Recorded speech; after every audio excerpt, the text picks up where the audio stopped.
जय भगवान जगन्नाथ। जगन्नाथ यात्रा 20 को सुबह 10 बजे से शाम को 7 बजे निकलेगी। भगवान जगन्नाथ कृष्ण अवतार माने जाते हैं। हर साल आषाढ़ शुक्ल द्वितीया को भगवान जगन्नाथ अपने बड़े भाई बलभद्र और बहन सुभद्रा के साथ नगर दर्शन को निकलते हैं। भगवान जगन्नाथ का जो रथ है उसे नंदी घोष कहते हैं और वो 45.6 फुट ऊंचा होता है। 16 पहिए होते हैं। उनका रंग पीला या लाल होता है। उनके बड़े भाई का रथ बलभद्र की ताल ध्वज कहते हैं। उनका रंग हरा होता है। 45.5 फुट ऊंचा होता है और 14 पहिए होते हैं। इसी प्रकार सुभद्रा जी का रथ दर्प दलन कहलाता है। काला रंग या नीला रंग होता है। 42.3 फुट ऊंचा होता है। 12 पहिए होते हैं। सबसे पहले भगवान बलभद्र का रथ चलता है, बीच में बहन सुभद्रा का और अंत में भगवान जगन्नाथ का, जो सुदर्शन चक्र के साथ रथ में विराजते हैं। रथ बनाने में नीम की लकड़ी का प्रयोग होता है।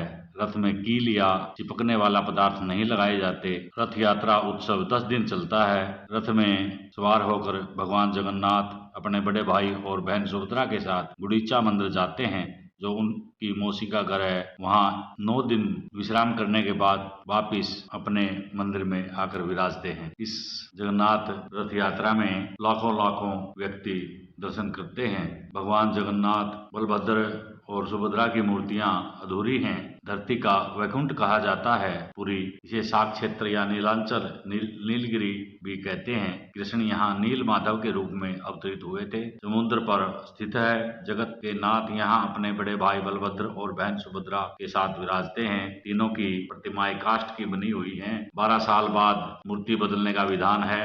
पवित्र वृक्ष की लकड़ियों से पुनः मूर्तियों की प्रतिकृति बनाकर फिर से एक बड़े आयोजन के साथ प्रतिष्ठित किया जाता है। वेदों के अनुसार भगवान बलराम हलधर ऋग्वेद स्वरूप हैं। सुभद्रा देवी यजुर्वेद की मूर्ति हैं।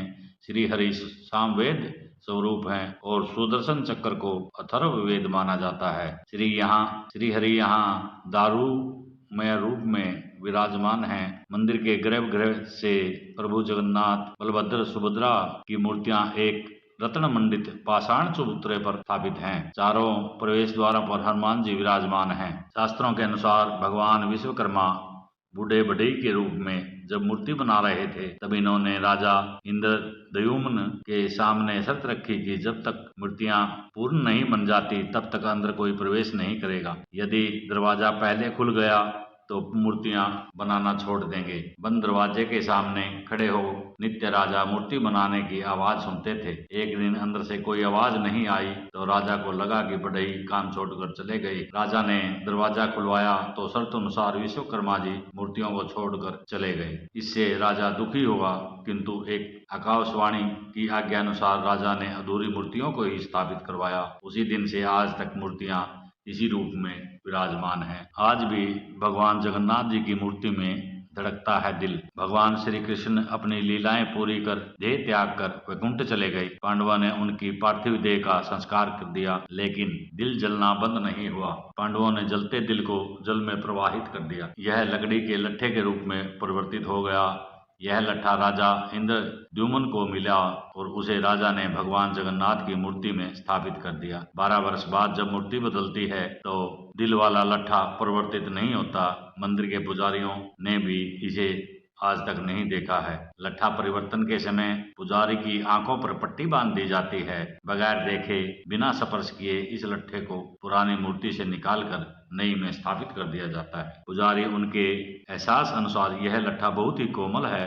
मान्यता है कि यदि इसे कोई देख लेगा तो उसके प्राणों को खतरा है। भगवान जगन्नाथ यात्रा से पहले बीमार हो जाते हैं। साल में ऐसा भी समय आता है कि जब भगवान जगन्नाथ भी बीमार हो जाते हैं। 15 दिनों तक उनका इलाज भी किया जाता है। 15 दिनों तक उन्हें एकांतवास में रखा जाता है। रथ यात्रा के 15 दिन पहले वो बीमार पड़ जाते हैं। मंदिर में ज्येष्ठ मास की पूर्णिमा को भगवान जगन्नाथ, बहन सुभद्रा और भाई बलभद्र को गर्भगृह से बाहर निकाला जाता है। उन्हें सहस्त्र स्नान कराया जाता है। 108 घोड़ों से स्नान के बाद प्रभु जगन्नाथ बीमार पड़ जाते हैं। उन्हें बुखार हो जाता है, जिस कारण से वे 15 दिन शयन कक्ष में विश्राम मुद्रा में रहते हैं। इस दौरान उन्हें कई प्रकार की औषधियां अर्पण की जाती हैं। सादा भोजन खिचड़ी दी जाती है, काढ़ा पिलाया जाता है।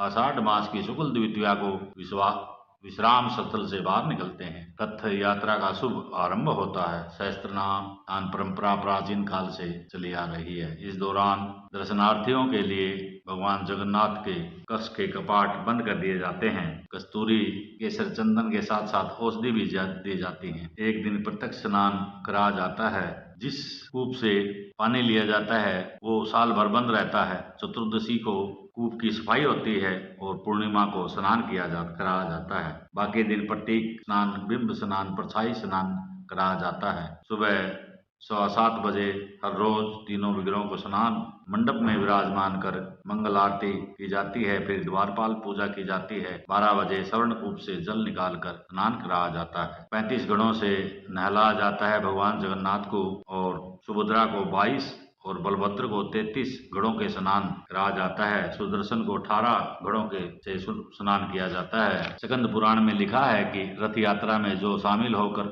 कीर्तन करता हुआ गुड़ीचा मंदिर तक जाता है, पुनर्जन्म से मुक्त हो जाता है। उसके समस्त पाप नष्ट हो जाते हैं। दर्शन मात्र से ही मोक्ष प्राप्त होता है। पहले ताल ध्वज पर बलराम, दूसरे पद्म ध्वज पर सुभद्रा और तीसरे जगन्नाथ व सुदर्शन चक्र चलते हैं। गुड़ीचा मंदिर में 9 दिन रहते हैं प्रभु। गुड़ीचा मंदिर इनके दर्शनों को आटप दर्शन कहते हैं। मंदिर में महाप्रसाद नारियल, लाई, गंजा, मूंग और मालपुआ प्रसाद का वितरण होता है। श्री जगन्नाथ के प्रसाद को यहाँ प्रसाद रूप में महाप्रभु वल्लभाचार्य ने महाप्रसाद का रूप दिया। उन्होंने एकादशी व्रत रखा था। मंदिर में उन्हें किसी ने जगन्नाथ प्रभु का प्रसाद दे दिया। वो एकादशी के व्रत कर रहे थे। उन्होंने उसे ग्रहण कर लिया, किंतु हाथ में लिए हुए ही पूरी रात स्तुति करते रहे। अगले दिन द्वादशी को प्रसाद ग्रहण किया और इस प्रसाद को महागौरव प्राप्त हुआ। मान्यता है रथ खींचने से दुख दर्द कष्ट कम हो जाते हैं। 100 यज्ञों को करने जितना पुण्य प्राप्त होता है। सभी साधक वहां तो नहीं जा सकते, किंतु प्रभु की स्तुति और प्रभु की डिजिटल साधनों से प्रभु की रथ यात्रा देख सकते हैं। उन्हें भी उतना ही पुण्य प्राप्त होगा। जय श्री जगन्नाथ।